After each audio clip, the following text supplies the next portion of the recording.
On TV, on radio, and on your smartphone. This is Talk TV. Tonight on Piers Morgan Uncensored, one of the most fascinating and controversial polemicists on the planet. Dr. Jordan Peterson's books became overnight hits. Millions watch him online, and his tours pack theatres across the world. He's a clinical psychologist whose fans treat him more like a rock star. And tonight, we go toe-to-toe and most definitely uncensored. From London, this is Piers Morgan Uncensored. Well, good evening from London and welcome to a special edition of Piers Morgan Uncensored. Dr. Jordan Peterson, one-on-one. He's a clinical psychologist turned culture warrior and one of the world's most famous and infamous intellectuals. His books are instant bestsellers. Tens of millions watch him online.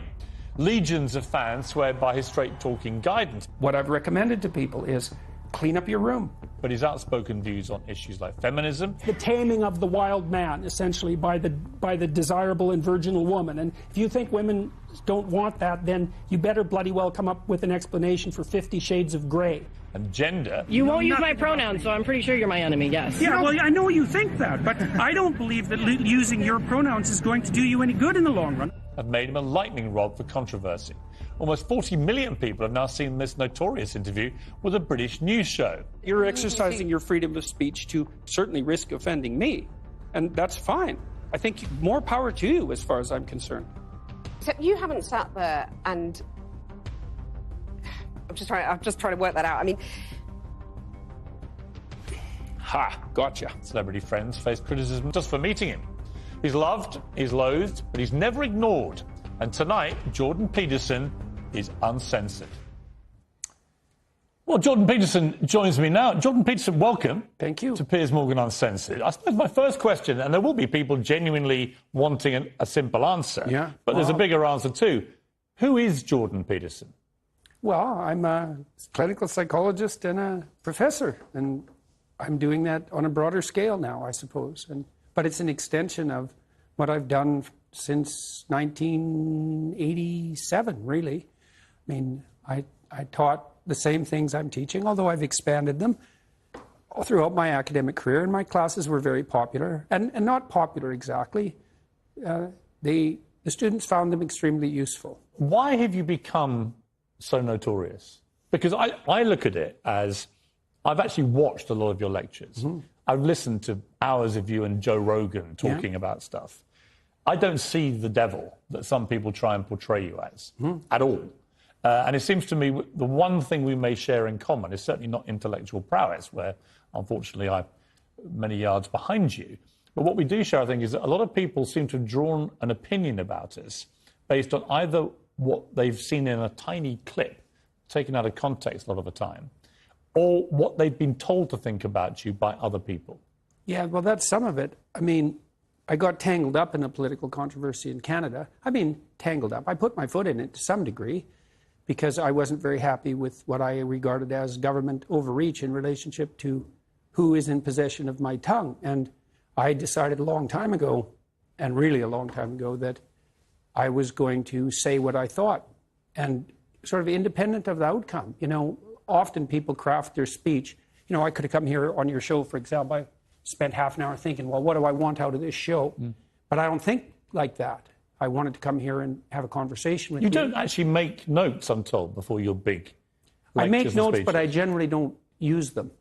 So I have to prepare, you know. And are they different when you go on tour? Is every night different? Yes.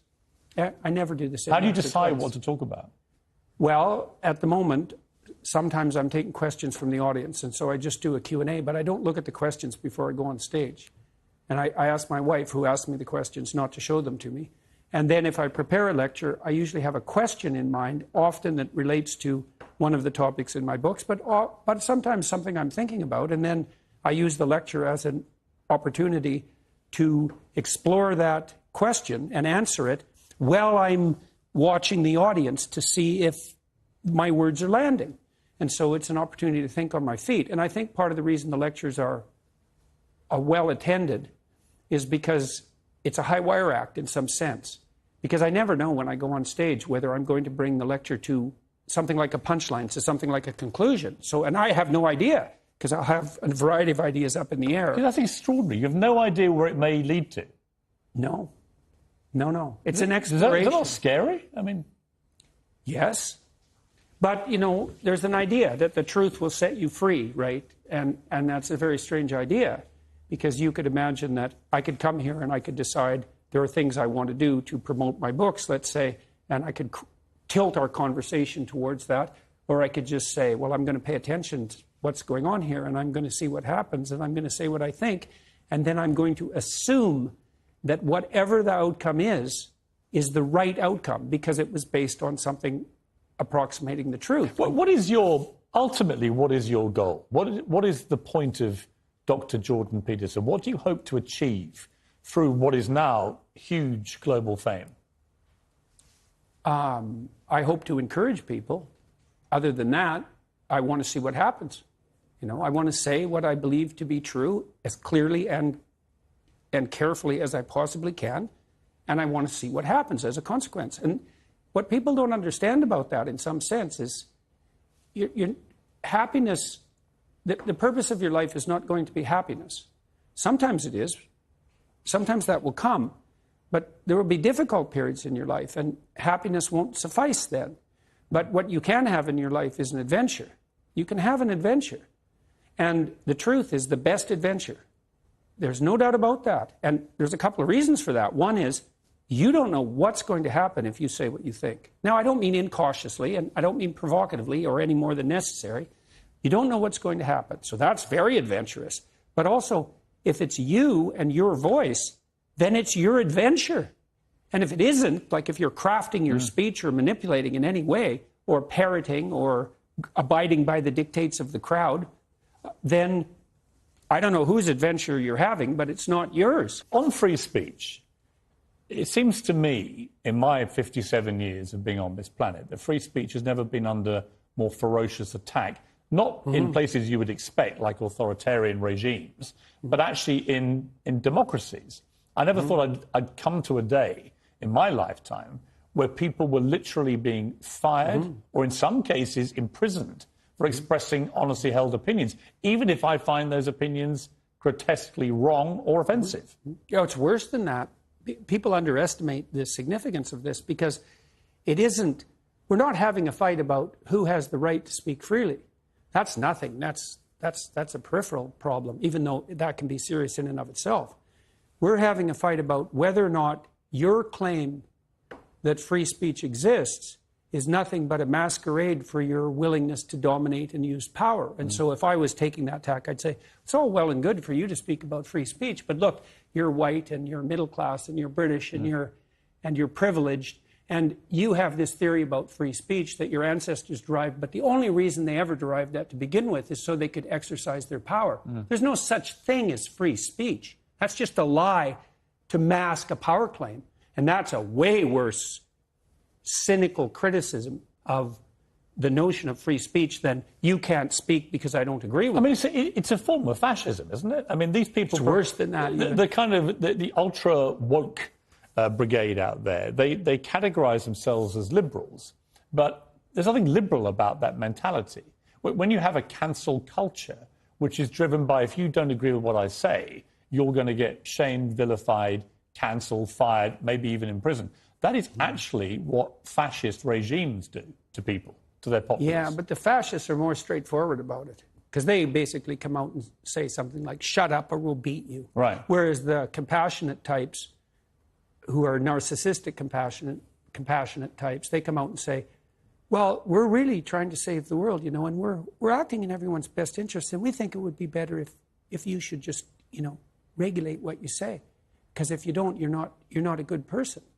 And so it's much more, I'd take the fascist bully over the compassionate narcissist anytime. They're way more straightforward. I mean, we live again in an era where the hashtag be kind almost invariably is used by people who are the least kind people I think I've ever encountered. In other words, people that love to be utterly vicious. Yeah, well, kindness... And yet they hide behind this fake persona of hashtag be kind. Yeah. Well, kindness is tricky, you know, because one of the things you deal with very commonly if you're a clinical psychologist, apart from depression and anxiety, is, well, behavior therapists offer assertiveness training. And now, the people who need assertiveness training are often people who are too agreeable, compassionate, polite by temperament. Now, the problem with that is that they let people walk all over them because they don't stand up enough for themselves. And the consequence of that is they get resentful, and then they get bitter, and then they get conniving, and then they'll mob. And so, because they'll do anything for everyone else, but they push themselves beyond their limits, and then they won't even recognize the limits because they feel, well, if I'm not doing everything for you, then I'm not a good person. It's like, no, a good person does a little for you.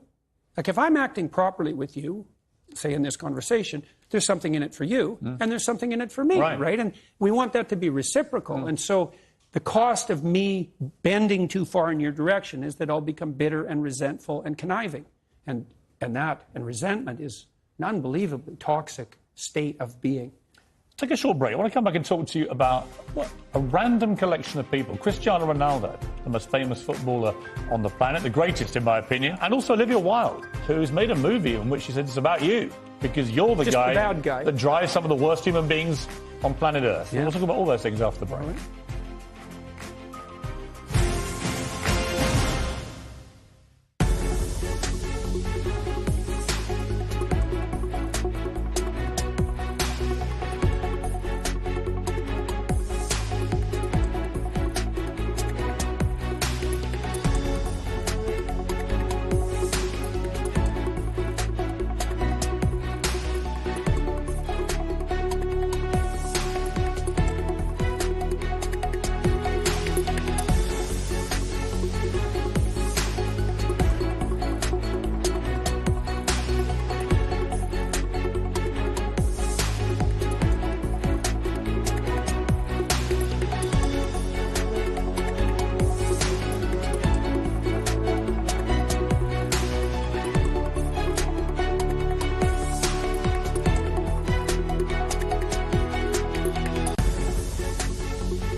Welcome back to this special edition of Piers Morgan Uncensored, one-on-one with Dr. Jordan Peterson. So, a weird thing happened about 2 weeks ago. I was on Instagram and suddenly up popped this picture. And it was you with a friend of mine, Cristiano Ronaldo, the football genius, greatest player to ever play the game as far as I'm concerned. And you'd been to see him just privately. And he was saying how great it was that he'd met you and you'd gone there. And all hell broke loose. He was bombarded with people saying this is outrageous, legend over, legacy finished, none of which would have bothered him because he'd heard all this kind of thing before. But the venom of it was, from certain quarters, was so pathetic, it seemed to me. So first of all, what were you doing with Cristiano? Why were you there? Well, he invited me to come and see him, and he had had some trouble in his life a few months ago, and a friend of his sent him some of my videos, and he said he had watched those, and then he read my book, one of my books, and found them very helpful, and he wanted to talk. So I went out to his house, and we talked for about 2 hours. And he showed me all his equipment for keeping himself in tip-top condition, and we talked a bit about his companies, but mostly we talked about what he wanted in the future and some of the obstacles that he's facing while pursuing that. And so we had a strategic conversation, I would say, on those topics for about 90 minutes. Were you, in a way, the Ted Lasso figure in his life? Well, that's what it felt like. He didn't realise he was missing? Yeah. Well, I think maybe he did realise that he was missing it because he seemed to have found it to some degree in those lectures. And so, I always like to hear not only what people are up to, but what they want. And one of the things I loved about my clinical practice, which was very much predicated on this, like, well, you're miserable, let's say, and not to say that he was, because he has a good life in many ways, but if you could envision a path forward out of your misery, let's say, to somewhere better, what would that look like? And it's not a question people ask themselves with enough depth. And then, having developed that vision, what are the strategies that might be put in place to make that more likely? And again, not in a manipulative way, but if you had to conduct yourself in the proper manner to bring about this desirable end, or at least to move towards it, how would you organize your behavior? When someone like Cristiano, who, we know what the personal problem was, he'd lost a baby, he and his partner, was incredibly sad for him. And professionally, after that, a lot of turmoil as to whether he was going to stay at his club and so on and so on. It seemed to me, talking to him in the last couple of days after he saw you, he's in a much better place, actually. That's what happens when you hang out with a reprobate like me. Yes, but really interesting to me that so you and he both got criticised for just seeing each other, but actually it was clearly very helpful to him. Well, I hope so. That would be lovely if it was true. It's a weird position, isn't it? There's you, Dr. Jordan Peterson, this guy that comes out of Canada, lecturing students, and then you're at the home of the greatest football player of all time, and you're genuinely helping him. I mean, Ronaldo is known as one of the most mentally strong athletes has ever been. Yeah, right. Not just physically, but mentally strong. And yet he needed someone like you to help him. I find that really fascinating. Well, I don't know if he needed me because he's a pretty competent guy, but you can always, and this is something that very competent people do, you can always improve on the edge, And so his life is very well put together, and he had some trouble, but people do, but we talked a lot about what he wanted, how he wanted his career to end in the most graceful possible manner, and how that might be optimized. And so I hope you told him to sign for Arsenal in the January transfer window. Did you, Jordan? No, I didn't give him. I try not to give people advice. But, I'm curious on that because he's obviously reaching not the end of his career by any means. He's still a world-class player, and he's incredibly fit. So he could play for another 3-4 years, perhaps. But what is an end game for someone who's achieved everything in the game? Yeah, well, that's a good question. It's hard for people who have had a stellar career, especially one that's to some degree predicated on youth, to figure out what to do with the rest of their life. Now, he's well set up because he's a very canny businessman, and he has a young family, and he has lots of friends. And as far as I can tell on that front, he's situated himself extremely intelligently. So I think it looks to me like the transition for him is going to be quite smooth. But that's a testament to his wisdom because he made sure that his life was founded on more than one dimension of attainment, and that was very wise. And, does it make everyone you feel? should do that. Does it make you feel good that even people like him can find great solace from watching your lectures? Well, all that makes me feel good. I mean, I do think that this is part of the reason I keep going on these lecture tours. Is that it seems to be doing people good. So let me ask you about kids. What you by kids, I mean young adults, really, and then into their 20s, trying to form their way through life. One of my favourite movie clips is Rocky Balboa, who's probably the non-intellectual version of Jordan Peterson in many ways, because he said this to his son, who was getting a bit spoiled and entitled and moaning about being Rocky's son and so on. And he says this to him. Let me tell you something you already know. The world ain't all sunshine and rainbows. It's a very mean and nasty place, and I don't care how tough you are, it will beat you to your knees and keep you there permanently if you let it. You, me, or nobody is gonna hit as hard as life. But it ain't about how hard you hit. It's about how hard you can get hit and keep moving forward. How much you can take and keep moving forward. That's how winning is done. Now, if you know what you're worth, now go out and get what you're worth. But you gotta be willing to take the hits and not pointing fingers saying you ain't where you wanna be because of him or her or anybody. Cowards do that, and that ain't you. You're better than that. I love that speech. yeah, it's good. What do you think of it? Well, that ethos was what lifted up Sylvester Stallone to stardom very rapidly with his first movie. And what do I think about that? I think that young people are literally dying for that message. I mean literally. They're so demoralized. It's just beyond belief. And so one of the things that's been painful about what I've been doing with my wife as we've traveled around the world for the last number of years is to see how desperate people are for an encouraging word. Let's take a break and find out what that encouraging word should be. I want to know why a lot of young people are very anxious about life. Why is that, and what's the best way for them to come through it? Yep. We'll deal with that after the break. More from Jordan Peterson in a few minutes.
This is Talk TV.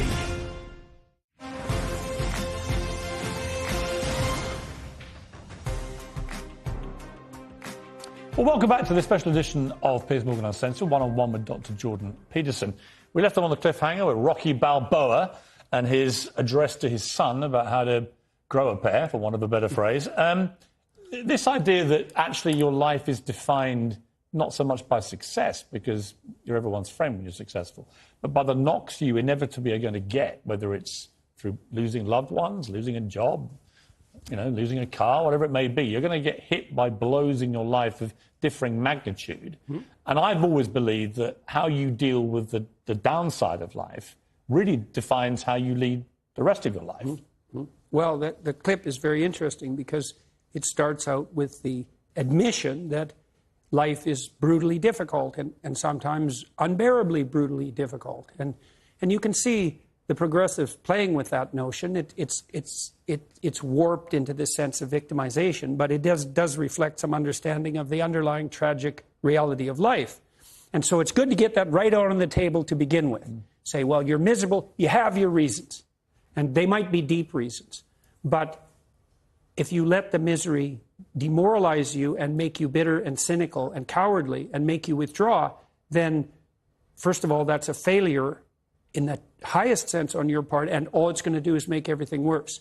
And then you might think, well, what do you have to respond to that? How do you respond to that catastrophe and challenge? And the answer is, and this is what Rocky is telling his son in no uncertain terms, is like, terrible as things are, there's a lot more to you than you can possibly imagine. And that if you face those things forthrightly and with some faith and courage, then you can have the adventure of your life and prevail even over catastrophe. And that's true. Right. So, I couldn't really get my head around why so many young people feel so anxious all the time compared to when I was young, when that wasn't really a big thing amongst my friendship group, certainly.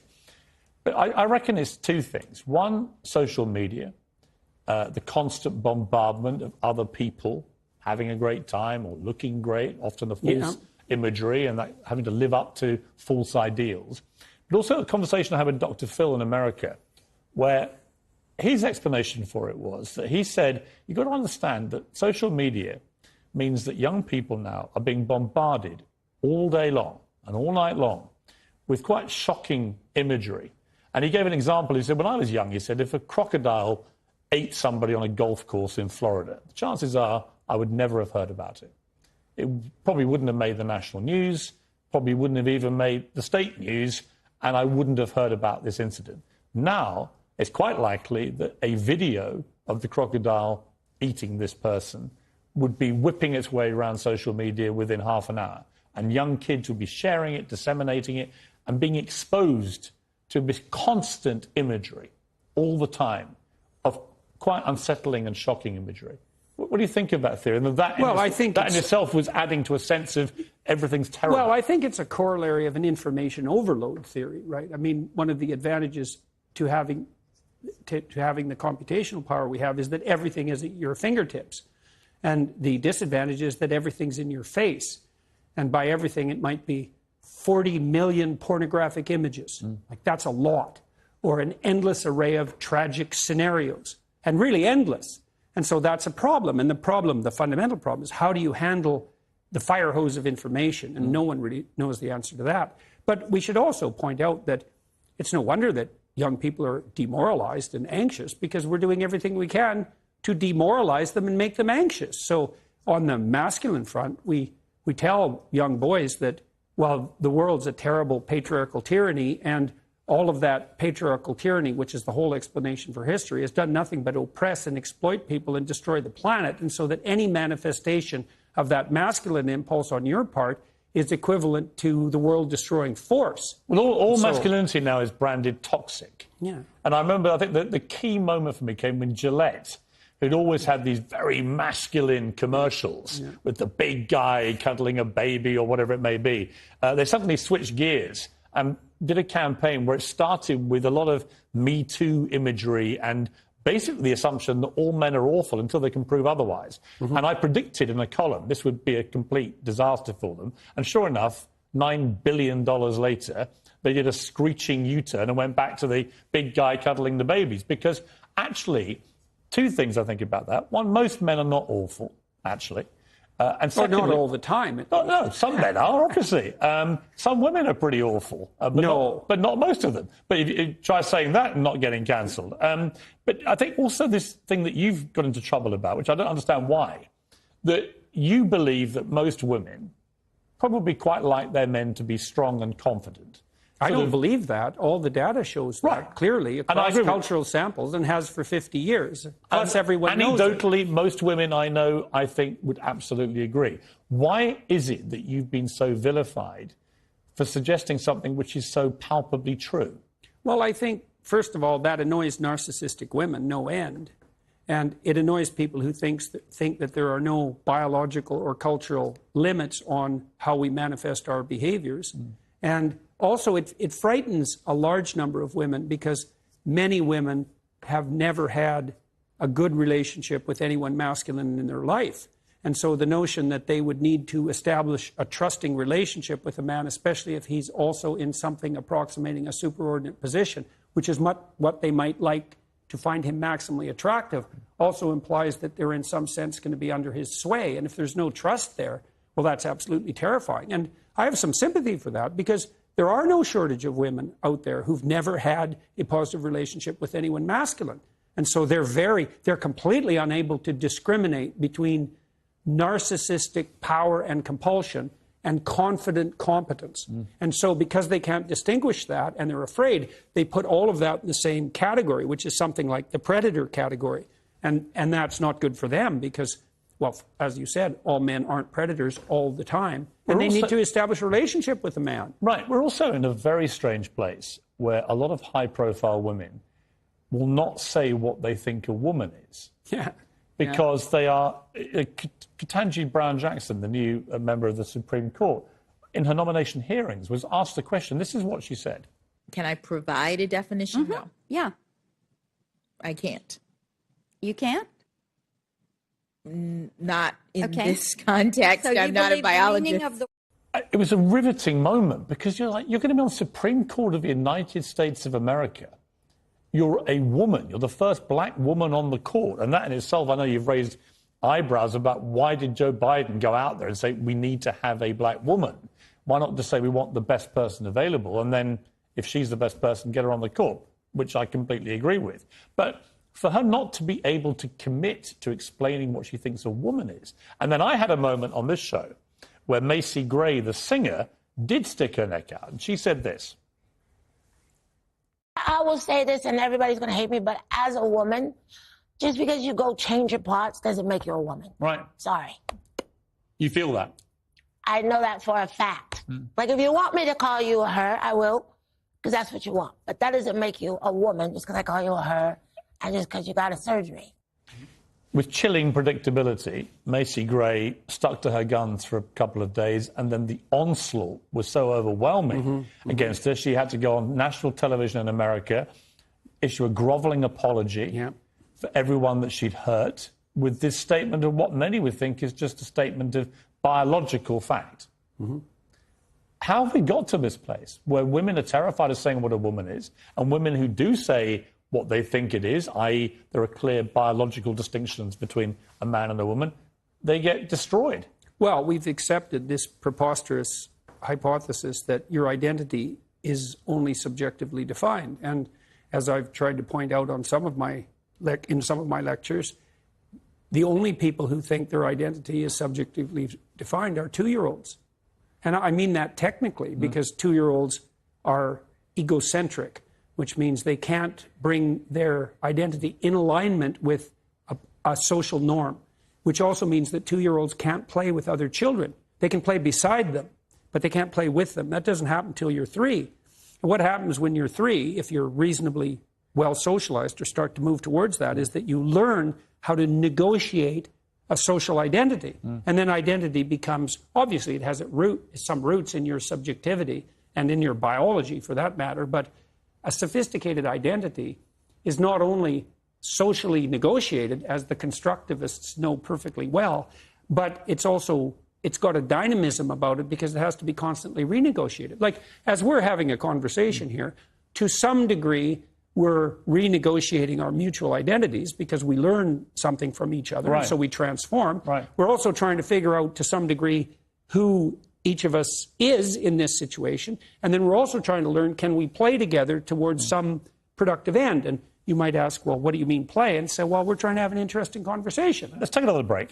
I want to come back and talk to you about the royal family in this country and the huge seismic moment in history we've just had. We'll talk to Jordan Peterson after the break again.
Welcome back for my final part with Dr. Jordan Peterson. The royal family and the death of this great queen and the extraordinary outpouring of love and respect, not just here, but around the world, actually. Biggest event of its kind I think I've ever seen. What did you make of it? What do you think of a monarchy in the modern age? Is it survivable? Well, I thought that what happened was extremely interesting psychologically because Queen Elizabeth stood for or embodied a whole set of virtues, which is the right way of thinking about it, that aren't in the least bit fashionable, but in fact, they're the inverse of fashionable in some sense, but are desperately needed. And so you might say humility, dutifulness, careful emotional self-regulation, discretion, the antithesis of narcissism, all of that. And she managed it extraordinarily well for 70 years. And so whenever things go too far in one direction, there's a tremendous unconscious or implicit desire for something that would set it right. And that's what you saw happen. And not only on the personal front, but there's also all the pomp and ceremony, which is also archaic and unfashionable. That was all part of that you Brits managed so spectacularly. That was all. People are just dying for that beauty. What I felt was, I felt like the country, before this happened, 2 weeks before it, felt like the whole country was in a shambolic state, that everything was going wrong in our country. And in a way, the death of the Queen unified us in a way we hadn't been for a long time, certainly since Brexit. No one was talking about hot-button political issues or social issues. They're all talking about one thing. I mean, it also reinforced our national identity. Oh, yeah. In a way that actually made the world look on with great awe about the procession, our military, our royal family, the country. It made people feel good about Britain again. And therefore made British people feel good about themselves again. Yeah, well, you guys have lots to feel good about.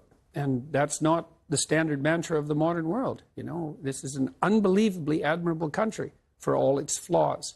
And so... What do you find admirable about us? English common law, the tradition of free speech, sardonic and self-effacing humor that's so much a part of the culture, our ability to queue for 13 hours politely to see a woman lying in state who's not even a member of our family. Right. Well, and to do resilience, well, and to do that peacefully, and to do that in the spirit of mutual goodwill, and come to a place like London. It's unbelievably ethnically diverse, and yet it functions extraordinarily well. And what are your best traits, and what are the worst traits of Dr. Jordan Peterson? Well, I think that it's been difficult for me to optimally regulate my irritation at times over the last few years. And I'm trying to get that right, to figure out what the right... Because a lot of things that have happened have outraged me, and then I'm not exactly sure what emotional tone to take as a consequence of that outrage, and that's a very complicated thing to figure out. And that's been exacerbated, that problem, by the fact that my family and I have been the targets of very conniving and attacks, and underground attacks, and that isn't stopping. I mean, another time when your wife was fighting a deadly cancer. Yeah, and my daughter was sick, and so was I. So so it's very difficult to regulate your temper properly under those circumstances, let's say. And so I don't imagine. Where have you most improved yourself, do you think, as you've got older? I get better and better at listening, you know, and I'm better and better at finding my way forward with the words that I choose. And it's just a continual, in some sense, incremental expansion. I probably got better, too, at seeking out corrective information. So, for example, I got banned from Twitter recently for making a statement that I don't regret, by the way. But I had a friend of mine, two friends of mine, grill me, and I put that on YouTube. It's called Mean Tweets. It was an hour and a half, I said. And both of them are very, very smart people. One of them's more liberal than I am, I would say, but a very good advocate for that liberal position. And I said, well, let's hash this out. There's some things I've said that have made people angry, and you think I made them unnecessarily angry, and that I was unnecessarily harsh in my tone. Did they change your mind? They changed my approach. You know, because one of the things I decided was that I would try to be equally judicious in my words, but that I would use a calmer and more measured tone. And I don't mean use instrumentally. I mean that I would attempt to make the effort to take as much unnecessary emotion out of the statement as possible. And so I started to do that in some of my more recent videos. I mean, I tried to do that before. I think part of the reason that my interview with Kathy Newman went well was because I kept my head. Yeah. And I didn't get irritated. I had a bit of she's a good friend of mine, and I watched it with great interest because I felt like you were slightly on parallel lines. And that maybe she would do that interview differently if she had her time again, actually. I think that's highly possible. Yeah. So yes, I changed my approach quite dramatically. And what happened was that I read a Telegraph article I recently published about Deloitte, and it was a very cutting article. And I was really worried about publishing it because I think it was the most cutting article I've ever written. And I read it on YouTube very, very calmly and carefully. And what happened was the response was much more positive and much less negative. So there was no downside to it. So people didn't say, some people said, I think that I liked your tone when you were more aggressive, especially on issues like this. But by and large, it worked even better because I could be careful in what I was discriminating. And then to ally that with calmness actually made it more potent rather than less. And so that was very interesting. And yeah, and I mean we had a very serious discussion about this, my friends and I.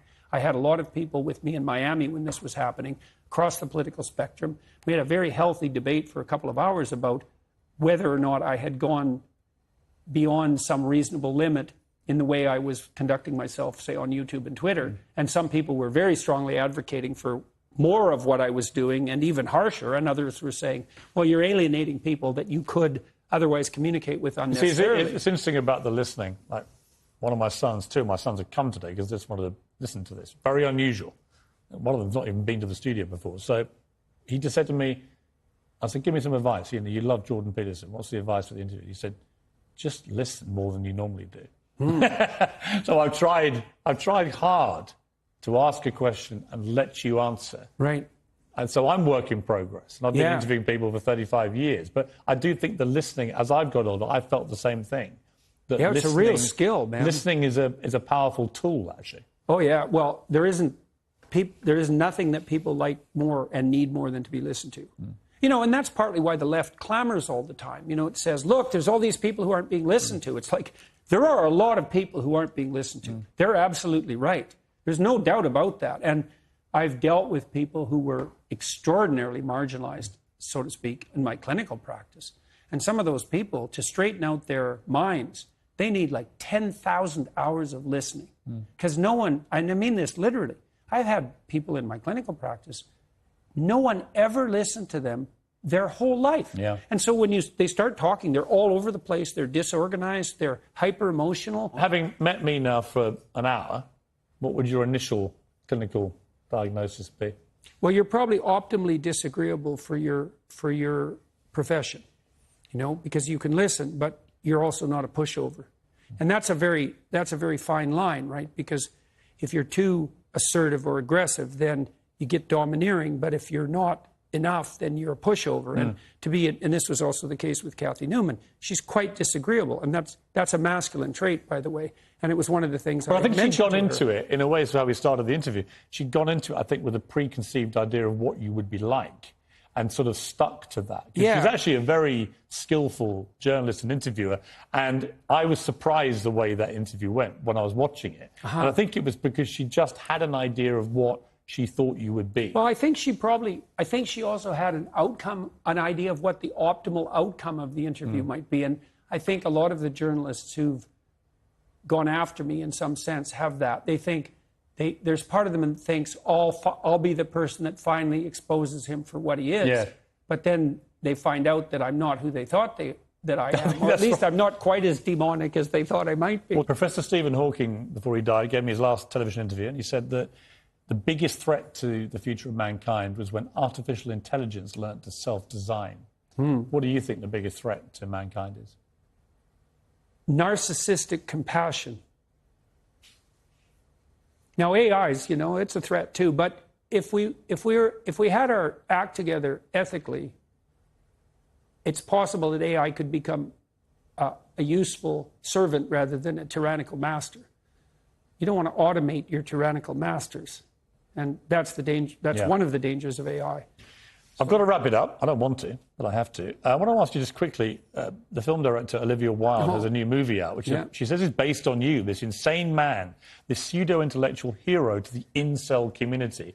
Incel being these weirdo loner men who are despicable in many ways. Is that you? Are you the intellectual hero to these people? Sure. Why not? You know, people have been after me for a long time because I've been speaking to disaffected young men. You know, what a terrible thing to do that is.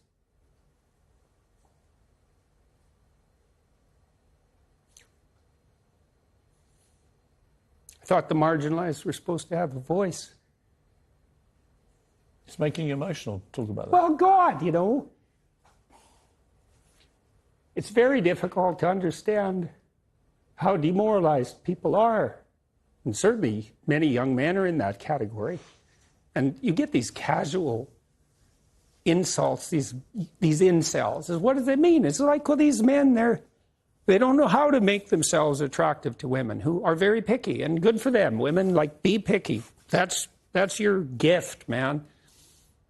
Demand high standards from your men. Fair enough. But all these men who are alienated, it's like they're lonesome and they don't know what to do, and everyone piles abuse on them. When she said that, Olivia Wilde, it stung you, didn't it? I saw the reaction. By reaction. that time, that as far as critiques go, that was kind of low level. I mean, once I got painted as Red Skull, magical super Nazi, that was kind of the end of the insults. There's no place past that. So when Olivia Wilde made those comments, the first thing I did was go look at the preview for her movie, which I quite liked. I thought I would go see that movie probably, and perhaps I will. It didn't really bother me. My family and I talked about it right away, and we were able to respond to it with some degree of humor, which then people completely misunderstood. I said I hope that, that if I had to be played by someone, he's a very good-looking man, and so that seems all right, And then I said something like, I hope he gets my fashion style choice right when he plays me. And it was a joke. All that was a joke. I mean, you've been so controlled today, and yet in that brief moment, you got very emotional. Why?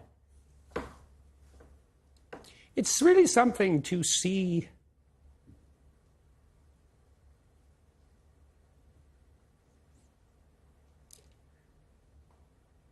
constantly how many people are dying for lack of an encouraging word.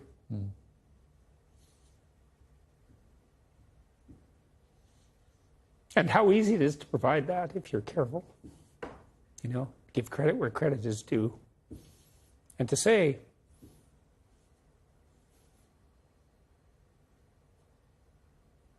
you're a net force for good if you want to be. Do you believe you're a net force for good? Net, yes.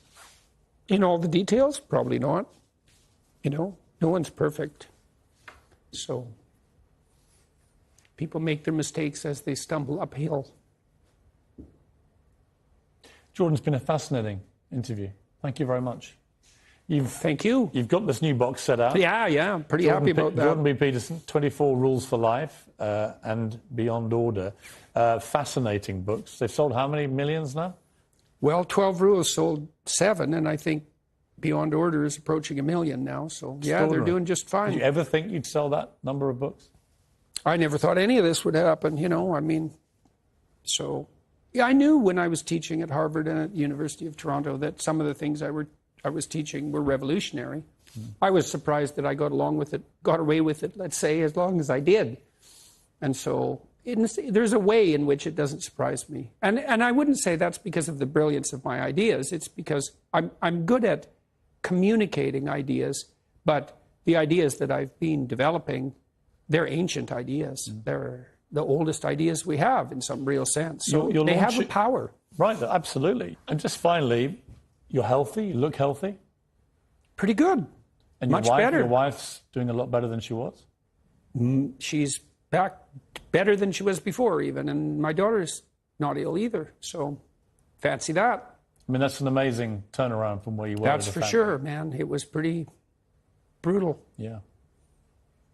For a long time.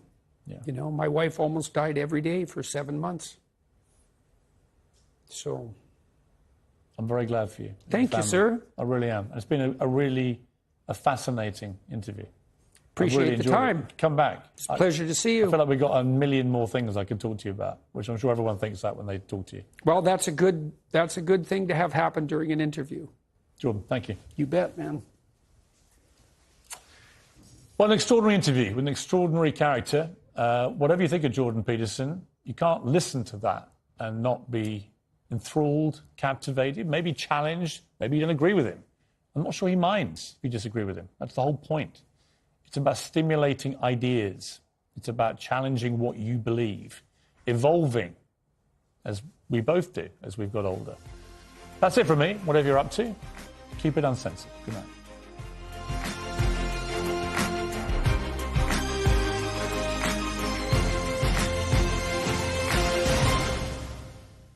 What was my biggest career moment? After spending about 25 years in Fleet Street, there's loads of stories I could tell you. But actually, I think I did an overnight show for Talk Radio in the early days, the night of the Brexit referendum. And that was actually quite a milestone because, of course, we started off thinking that Remain had won. And at 2:30, 2:45, after Nigel Farage had already said he'd lost, it turned out he hadn't lost. And it turned out we were leaving the European Union. So that was quite a shocker.